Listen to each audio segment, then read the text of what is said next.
갑자기 떠오르지 않는 단어 때문에 대화가 뚝 끊기셨던 적이 있지요?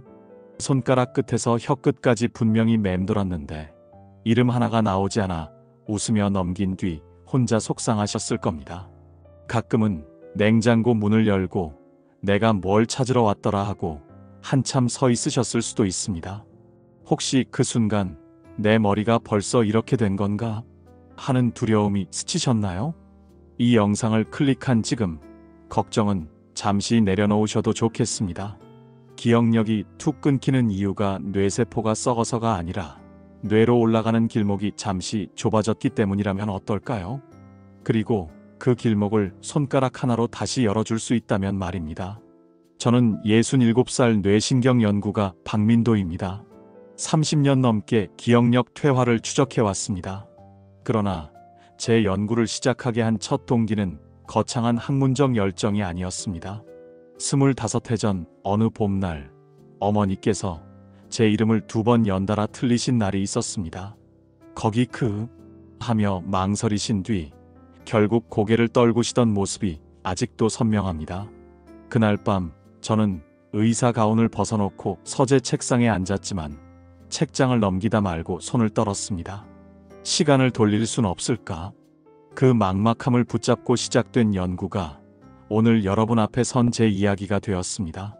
어머니를 모시던 초창기 저는 혹시나 해서 모든 검사를 다 해드렸습니다. 뇌 사진도 깨끗했고 치매 초기 진단에서도 크게 벗어나 있었습니다.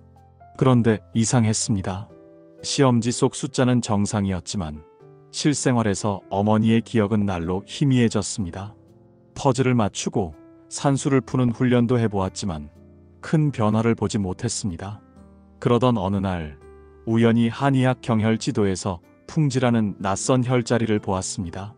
목덜미와 귀 뒤, 머리뼈가 만나는 그 움푹한 곳에 뇌기혈이 오르는 문이라는 설명이 달려 있었죠. 반신반의로 그 부분을 살살 문질러 드렸습니다.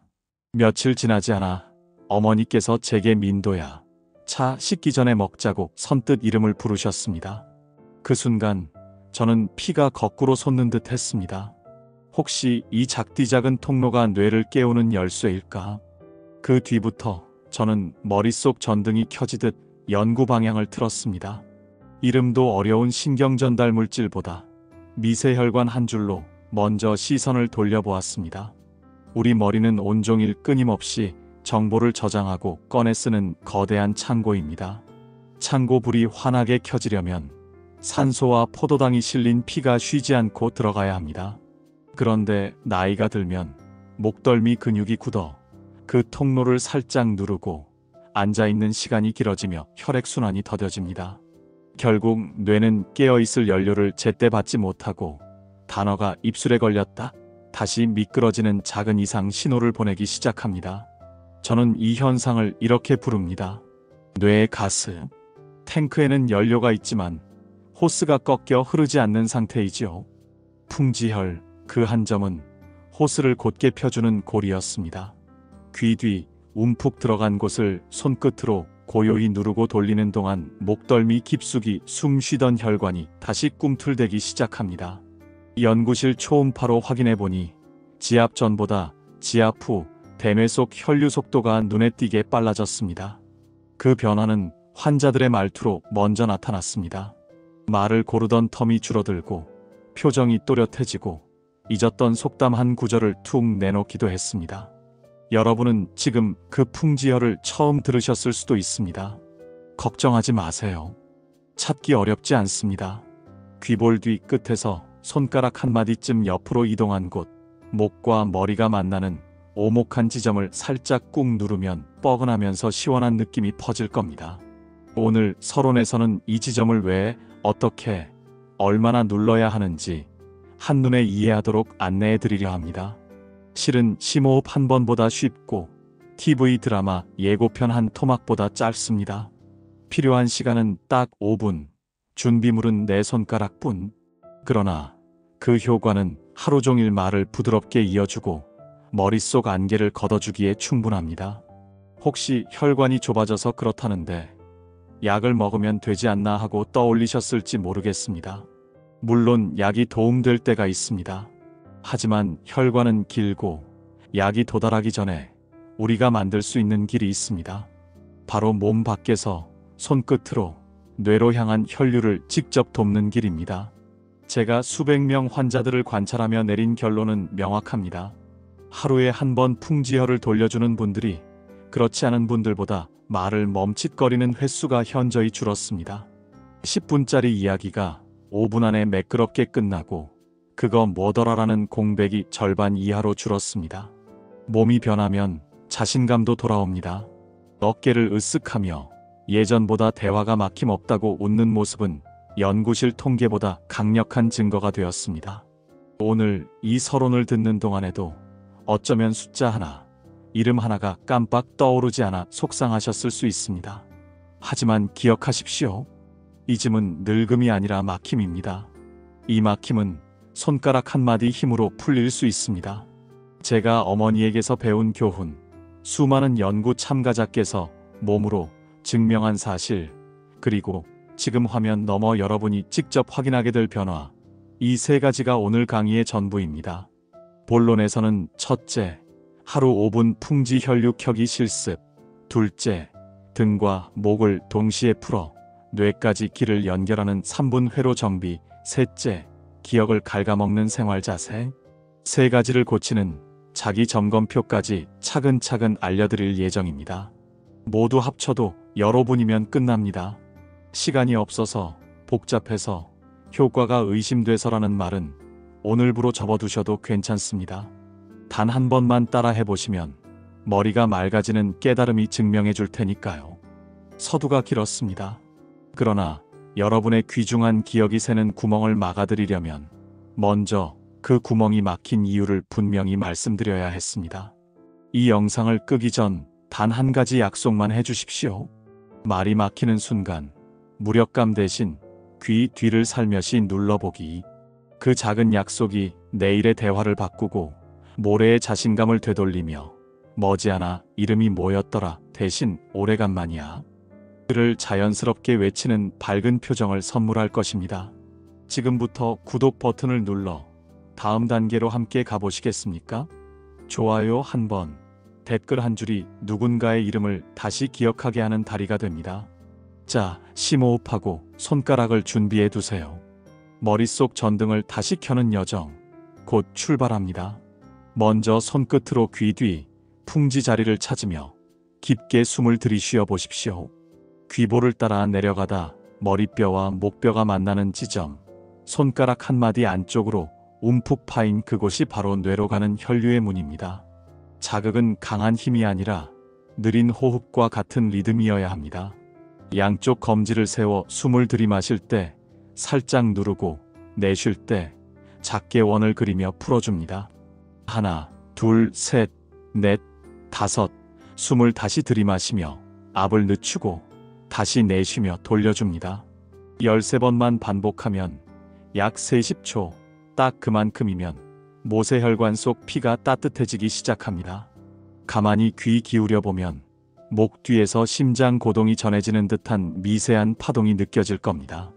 처음엔 막연했어도 3번쯤 이어하면 눈꺼풀이 가뿐해지고 시야가 밝아집니다. 아침 세수 뒤, 점심 산책 뒤, 잠들기 직전 이렇게 하루 3차례면 충분합니다. 풍지가 열렸다면 길은 아직 반쯤입니다. 피가 이어 달리려면 목과 어깨, 등이라는 고속도로가 뚫려야 합니다.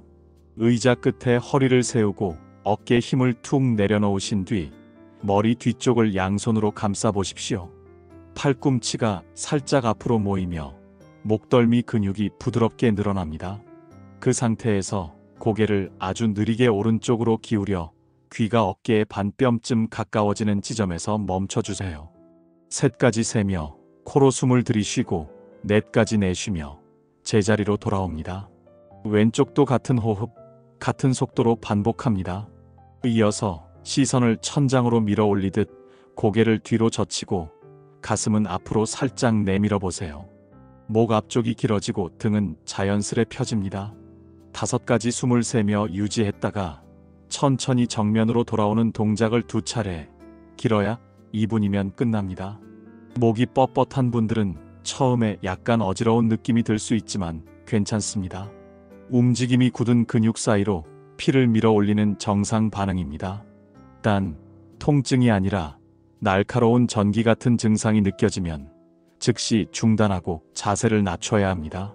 목에서 이어진 피가 어깨 아래에서 막히지 않도록 등을 풀어주는 과정이 세 번째 단계입니다.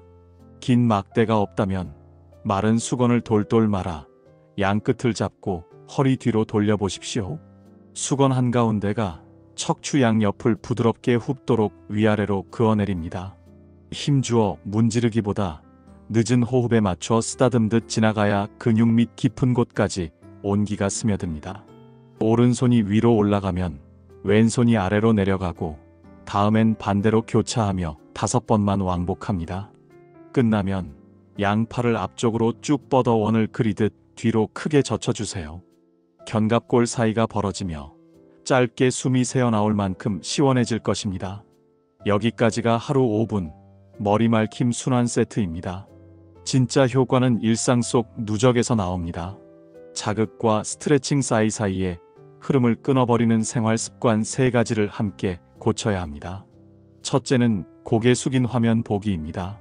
스마트폰이든 태블릿이든 화면은 눈높이와 수평이 되게 들고 팔꿈치를 몸통에 붙여 목 근육이 허침을 쓰지 않게 합니다. 둘째는 높은 베개입니다. 누웠을 때 이마와 턱이 반듯한 선을 만들 정도, 칼국수 한 그릇 높이보다 낮은 베개가 적당합니다. 셋째는 한 자세로 오랫동안 앉아있기입니다. 드라마 한 회를 보더라도 광고가 나오거나 장면이 바뀌는 사이에 일어나 고개를 돌리고 어깨를 2번 흔들어 주세요. 간단하지만 이 3가지 중 하나라도 매일 지킨다면 풍지 자극의 효과가 배로 길어집니다. 열흘만 지나면 이름이 잘 떠오르지 않던 순간이 줄어듭니다.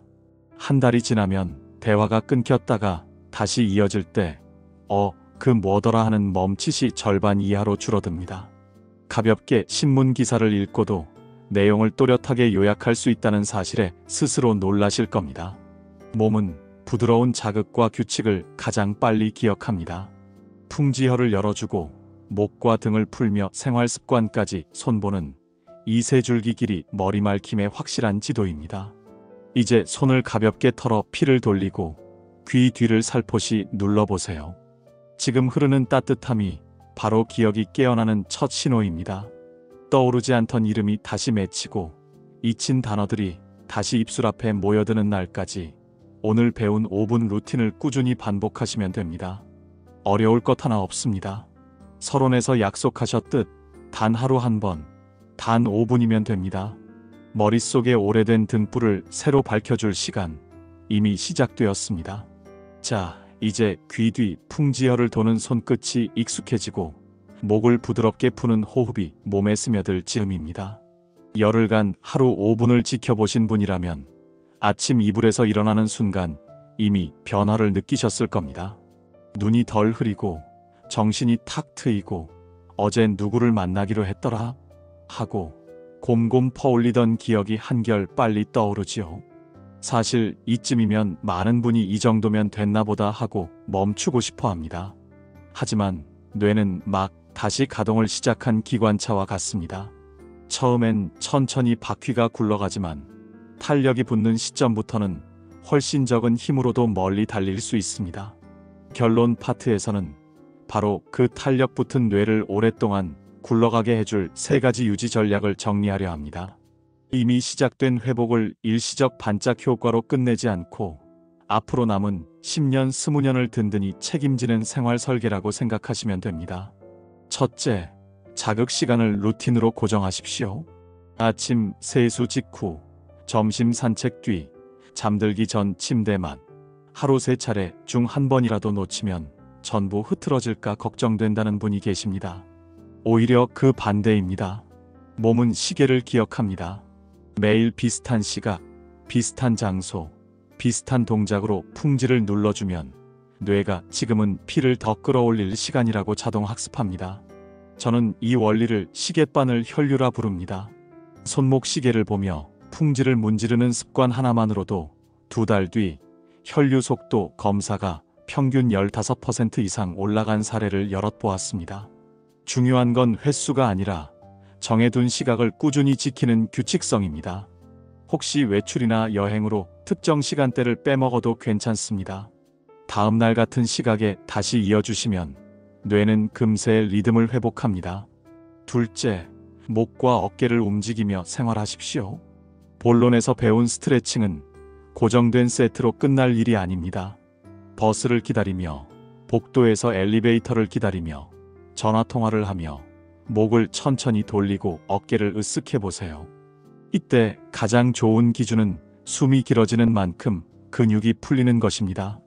들숨에 고개를 천천히 기울이고 날숨에 부드럽게 돌아오는 동작 하나만으로도 목 주변 미세혈관이 열리며 짧은 시간 집중했던 뇌피로가 풀립니다.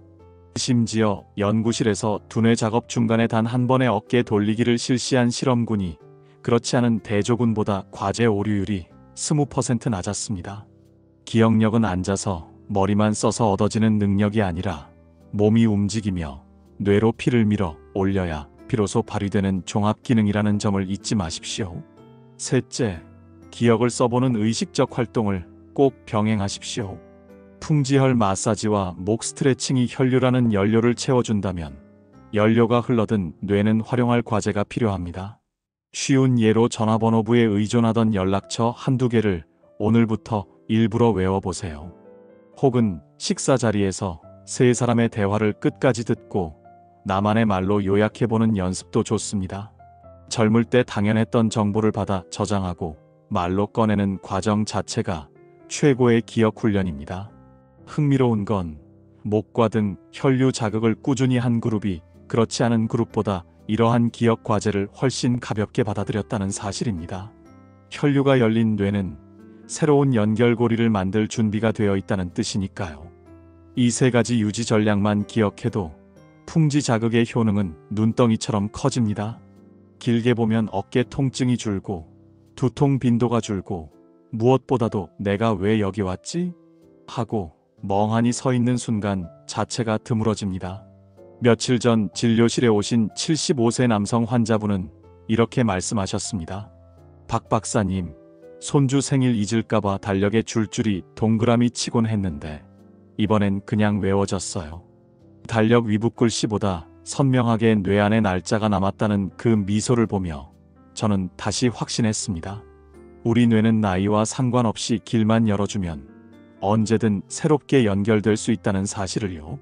이제 마지막으로 만일 이 과정을 실천하는 도중 신경 쓰이는 변화가 나타난다면 언제 전문의를 찾아야 하는지 간단히 정리해 드리겠습니다. 첫째, 풍지 자극 후 두통이나 현기증이 오랜 시간 지속된다면 반드시 진료를 받으십시오. 일시적 혈류 변화가 아닌 목뼈 이상 또는 혈압 변동이 숨어 있을 수 있습니다. 둘째, 어깨목 스트레칭을 하다 팔 저림이나 전기 통증이 팔끝까지 내려올 땐 경추 신경 압박을 의심하고 정형외과나 신경외과 검사를 권합니다. 셋째, 기억력 개선 대신 오히려 혼란, 방향 감각 상실 같은 증세가 빠르게 나타난다면 혈류 문제가 아니라 대사면역성 뇌질환 신호일 수 있으니 머뭇거리지 말고 뇌영상 검사를 받으셔야 합니다. 빠른 대처가 길을 몇 년까지 앞당길 수 있다는 사실 반드시 명심해 주세요. 모든 이야기를 정리해 볼까요? 풍지혈을 열어 뇌혈류를 깨운다. 목등 스트레칭으로 길을 넓힌다. 일상을 움직임과 기억 과제로 채워 유지한다. 세 줄 요약처럼 단순하지만 꾸준함만 곁들이면 가장 값비싼 보약보다 강력한 변화를 선물합니다. 여기에 오늘부터 손끝으로 눌러보겠다는 작은 결심이 더해지면 시들해지던 이름 숫자 표정이 다시 반짝입니다. 기억력은 사라지는 것이 아니라 피를 기다리고 있을 뿐이라는 사실. 그 피를 보내줄 사람은 결국 우리의 손끝입니다. 마지막으로 이 영상이 여러분 마음에 작은 불씨가 되었다면 좋아요 버튼을 살포시 눌러주세요. 그 한 번의 손짓이 알고리즘 넘어 또 다른 분의 기억을 살리는 신호탄이 됩니다. 구독을 해두시면 다음 편에서 손가락 운동, 눈동자 스트레칭으로 시각 기억력 높이기 전용 뇌혈류를 돕는 식단 같은 심화 팁을 가장 먼저 받아보실 수 있습니다. 그리고 오늘 당장 풍지혈을 눌러보시고 느낀 변화. 머리가 맑아졌다. 어깨가 따뜻해졌다. 이름이 툭 떠올랐다를 댓글에 나눠주세요. 서로의 경험이 모이면 그 자체가 큰 공부가 되고 힘이 됩니다. 여러분의 손끝에서 여러분의 뇌가 다시 빛나기 시작합니다. 여러분은 이 간단한 손끝 자극이 기억을 되살린다는 이야기를 어떻게 느끼셨나요? 도움이 되셨다면 구독과 좋아요로 다음 이야기의 불씨를 함께 밝혀주세요. 긴 시간 함께 들어주셔서 고맙습니다. 내일 아침 머리가 맑아진 자신을 기대하며 편안한 밤 보내십시오.